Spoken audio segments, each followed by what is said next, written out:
ハロー、マットです。ニューヨークのセレブリティってどんなところに暮らしてるのかなって思ったことありませんか？たくさんある高級区画の中から今日はアッパーウエストサイドを選び、歴史的な大スターが暮らした4つのアパートをご紹介したいと思います。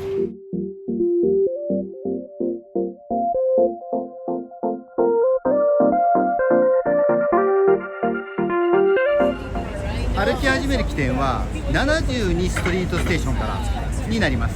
で、ここはこちらにセントラルパークウエストで、この入り口から入るとすぐにねストロベリーフィールズです。で、ウエスト72の交差点ですね。で、ここにあるのが日本のどのガイドにも載っているダコタハウスです。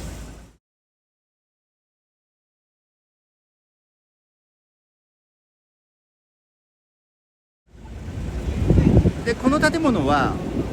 今からね140年ぐらい前かな、1888年の竣工で、ハーデンハーフプラザホテルとかと同じ型の設計です。で、この場所ですね、ここが、有名なジョン・レノンが凶弾に倒れた場所で、僕はそうですね、20年以上前からストロベリーフィールズもこの場所もよく足を運んでるんですけど、以前の方が観光客がね撮影に足を運んでた気がします。今ちょっとね音楽がうるさかったので一度切ったんですけど、でどれぐらいのね有名な人が住んでるかっていうのは、かつて住んでたかも含めてウィキでね検索するとたくさん出るので、ちょっとそこは省きますけど、現在のね大御所はサイモン&ガーファンクルのポール・サイモンだと思います。で、あとここはねコープって言って入居するのに審査がすごく厳しいタイプの物件なんですね。ですから住んでる人よりも審査に通らなかった人の方が話題になるみたいな。ですから有名なとこだとビリー・ジョエル、ニューヨークの顔ともいえるビリー・ジョエル、あとマドンナ、それからねシェールもそうかな、あとアントニオ・バンデラスとか、ヤンキースのアレックス・ロドリゲスもそうですね。だからそういう、有名なね物件です。で、せっかくなんでねちょっとだけ40メーターぐらい西に歩きます。今ダコタハウスから40メーターぐらい、50メーターぐらいかな、西の方に歩いてきました。で、そうするとここにストライプのファサード、ここですね、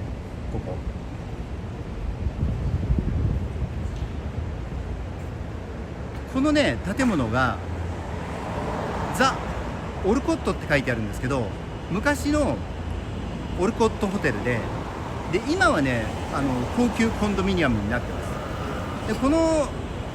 建築も100年ぐらいね経ってると思います。で、ここは映画のタクシードライバーで使われたり、あとジョン・レノンを撃ったマーク・チャップリンはこのホテルに滞在して、それでジョン・レノンを撃ったという、そういう場所でもあります。で、もう一度ダコタハウスの方に戻ります。ですからこの辺のね区画はだいたい1930年ぐらいですかね、その辺に作られたっていうことです。でただダコタハウスだけはそれよりも50年ぐらい古いんですけどね。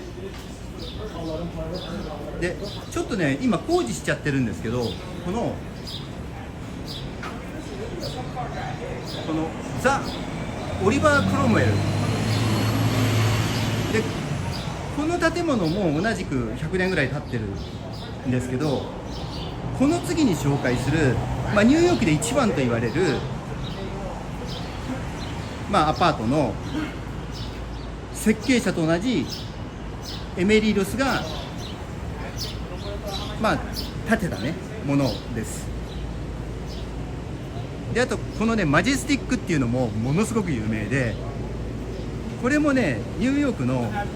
建築ツアーみたいなのがあるんですけど、それにはね必ず入ってて、もう一度先ほどの72に戻ってきて、この72を北の方に歩いていきます。こっちですね、こっちです。で今その次の73を越えていきます。でこの辺からねちょっと振り返ると高層ビル群の一部が見えますよね。これがね確かパークかな。でこっちがねスタインウェイだったと思います。でパークの方が400メーター、500メーターはないんですけど470メーターとかあると思います。でスタインウェイは世界でね一番細い超高層ビルなので、この辺は別途また動画作りたいなと思います。この辺も素晴らしいですよね。でもちょっと一個ずつ説明しちゃうと時間が足りないんで、今日のね 4箇所集中してお話ししたいと思います。次の74のところにそびえるこのビル、ちょっとね全く全容映らないので歩きながらお話しして、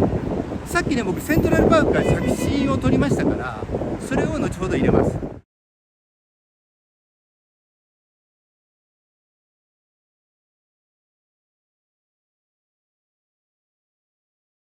でこのビル、この物件が有名なサンレモ、おそらくこのサンレモがニューヨークで一番だと思います。でここは1930年ぐらいかなに先ほどと同じエメリー・ロスの設計で作られました。でニューヨークで一番最初のツインタワーの高層ビルですなんですけど、ツインタワーが全然映りませんよね、近いからね。でここもダコタハウスと同じく高庫で、住むのにねすごく審査が厳しい。でここもねなんとねマドンナはここもダメだったみたいです。ですからでも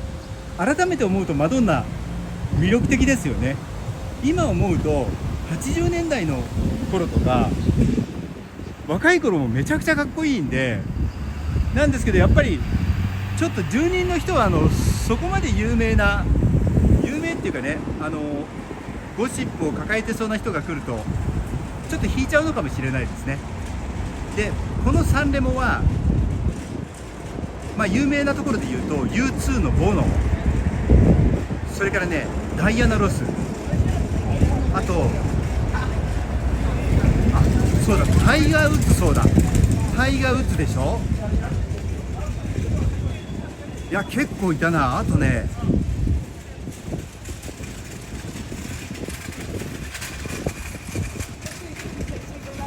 ちょっと待ってください。いや、後でちょっと入れよう。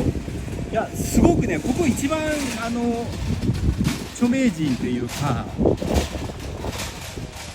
いるんですよね。なのでこの3でも後でちょっと入れますね。ちょっと記憶が、僕ね台本なしで思い出しながら喋ってるんで、誰だっけな、すごい人いたんですよね。ちょっとね後で思い出して字幕で入れますね。でこのままもう少し北に歩いていきます。といってもまだね6ブロックぐらい北なので結構距離あります。ですから計算の仕方としては1ブロックが30メーターなんで、南北はですけどね、ですからそれを足していくっていう形になります。今ね77まで来て、で77のこの左側のこの大きな建物はアッパーウエストサイドの、観光の目玉というか、もうここしか来るとこないんじゃないかっていう自然史博物館です。なんですけど今日は通り過ぎて、でももしかしたら皆さん自然史博物館の方が興味あるかもしれませんね。なのでこういうアパートの紹介とか視聴回数悪いかもしれないですね。でニューヨークの高級区画っていうと、真っ先に思い浮かぶのがゴシップガールで、よくねそのライフスタイルを紹介したアッパーイーストサイド、それからトライベッカですかね。僕もちょっとばったりレストランでお会いして涙が出たロバート・デ・ニーロとかね。いや本当にね一生の思い出です。ずっと手を振ってくれて最後まで車までお送りしたんですけどね僕で、レストランのねマネージャーとかもみんな喜んでくれて本当にね良かったなと思ってて、でトライベッカはねテイラー・スウィフトも住んでるし、あとねこの前トライベッカでジョディ・フォスター見かけたって言ってました。だからもしかしたら住んでるかもしれないですね。であと、有名なのがウエストビレッジ、セックス・アンダー・シティのキャリーがねお家を構えてる設定になってたウエストビレッジ、その辺がよく上がるかなと思います。でそうすると、こういうちょっとお話をしている間にいよいよ見えてきたのが、でもちょっとこれ見えないかな。これ今僕ね道路を渡ってきました。だからセントラルパークウエストを渡って、もうだからこっち側はすぐセントラルパークなんですけどね。でそうすると今映していたこのアパート、これがねザ・ベレスフォード。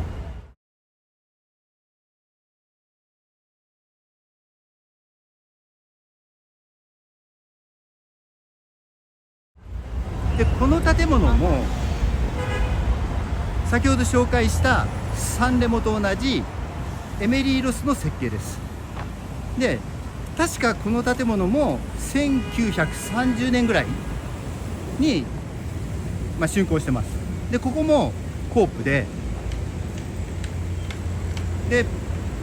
一番最初に紹介したダコタハウスと、それから次のサンレモと、それからこのザ・ベレスフォード、これをねセントラルパークウエストの3つの貴婦人っていう言い方をしたりとか、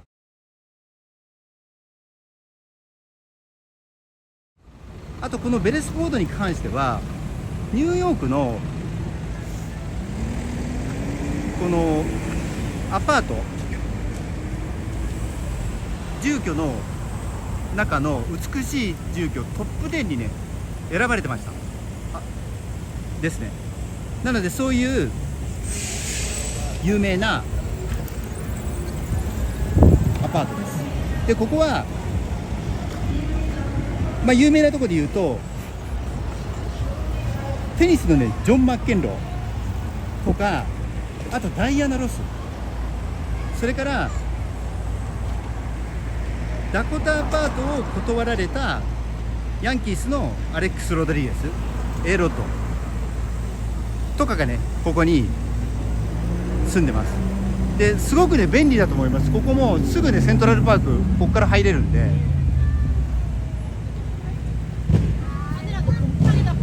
セントラルパークもこの辺りまで来るとすごく静かなんですよね。静かな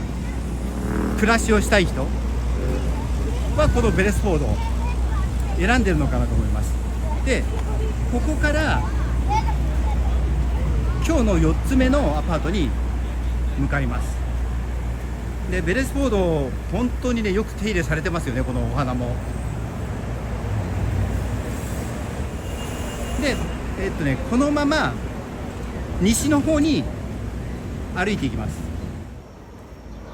今ベレスフォードを背にして1ブロックと半分ぐらい歩いてきました。でこの辺はねすごくやっぱり静かなんですよね。でちょっと丘陵地で環境の良さがね分かりますね。このタウンハウスもいいですよね。でここがブロードウェイですね。でブロードウェイとウエスト81のこの交差点を左ですから南に行きます。でそうするとそれ見えますかね、そこゼイバーズ、多くの人が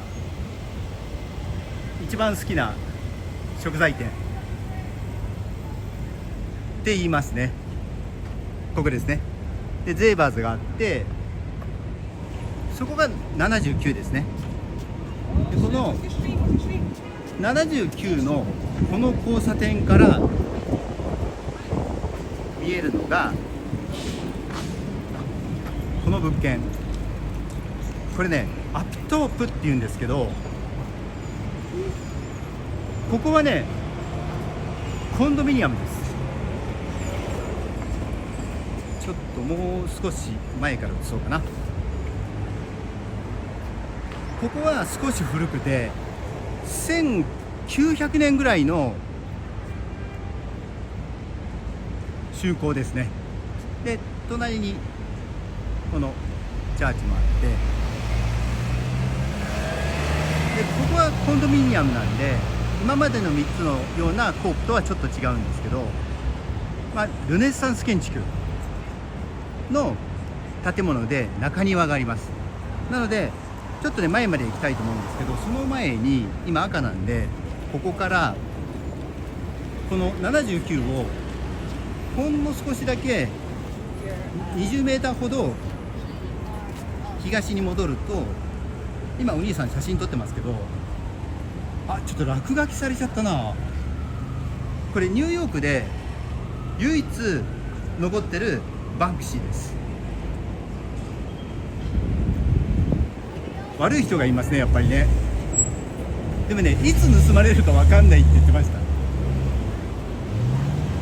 でこのままアップトープの方に歩いていきます。でアップトープはそうだな、有名な人だとアルパチーノが住んでます。あとシンディ・ローパー、それとねアマンダ・ゼイブライド、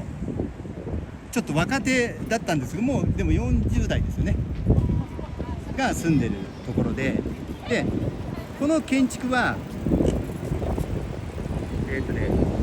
有名なクリントン・ウィリアムズかなの設計で、で彼らの作品は僕がねウォール街の、回でお話しした後半に出てくるキアヌ・リブスのジョン・ウィックのコンチネンタルホテルで使われてた物件をご紹介したんですけど、そこと同じ設計のチームです。でここがアップトープで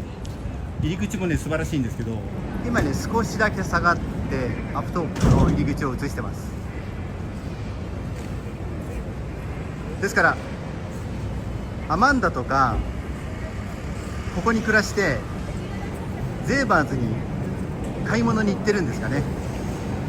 ですから毎日ゼーバーズに買い物に行ってたらもしかしたら会えるかもしれないですね。でこれが今日の4つ目の物件です。で今日はニューヨークの高級区画の中からアッパーウエストサイドを選び、そしてその中の4つのアパートをご紹介しました。で僕のチャンネルでは詳しいニューヨークのガイドを作りたいと思ってます。でもし面白いと思ってくださったらチャンネル登録もよろしくお願いします。では失礼します。